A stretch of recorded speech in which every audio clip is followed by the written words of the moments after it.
PM Modi ने किया 370 सीटों का जीतने का दावा। कांग्रेस बोली यदि ऐसा नहीं कर पाए तो शपथ लेने से करेंगे इनकार। नमस्कार, आप देख रहे हैं यूपी न्यूज 24 और मैं हूं आपके साथ खुशी। आइए नजर डालते हैं आज के लेटेस्ट न्यूज अपडेट पर। आगामी लोकसभा चुनाव में 370 सीटें जीतने के पीएम नरेंद्र मोदी के दावे पर कांग्रेस ने कटाक्ष किया है। उसने पूछा कि यदि भाजपा को दावे से कम सीटें मिली तो क्या वह शपथ लेने से इनकार कर देंगे। कांग्रेस ने जवाहरलाल नेहरू और इंदिरा गांधी पर किए गए हमलों के लिए भी पीएम मोदी की आलोचना की है। कांग्रेस के वरिष्ठ नेता राहुल गांधी ने एक्स पर पोस्ट कर कहा, प्रधानमंत्री अक्सर कहते हैं कि देश में केवल दो जातियां हैं, अमीर और गरीब।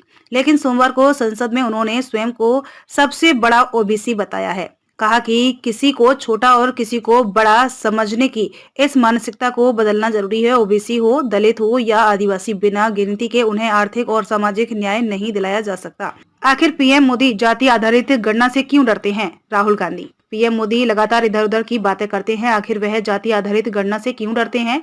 वहीं कांग्रेस अध्यक्ष मल्लिकार्जुन खड़गे ने कहा कि पीएम को कांग्रेस पार्टी का नाम लिए बिना नींद नहीं आती है। उन्होंने परिवारवाद के बारे में बात की, हमारे नेताओं ने देश के लिए अपनी जान दी।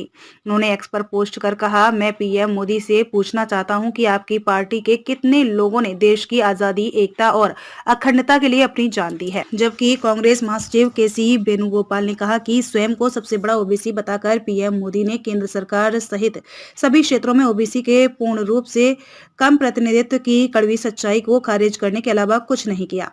इंडिया शाइनिंग पार्ट 2 होने जा रहे हैं।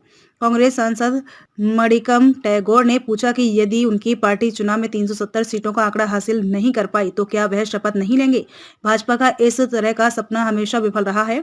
उन्होंने 2004 के लोकसभा चुनाव में भाजपा के नारे की ओर इशारा करते हुए कहा कि अब इंडिया शाइनिंग पार्ट 2 होने जा रहा है।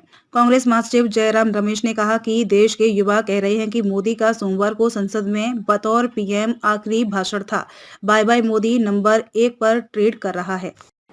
खबरों में अब तक के लिए बस इतना ही। फिर होगी आपसे मुलाकात ऐसी ही एक और बड़ी खबर के साथ। तब तक के लिए नमस्कार और देखते रहिए यूपी न्यूज 24।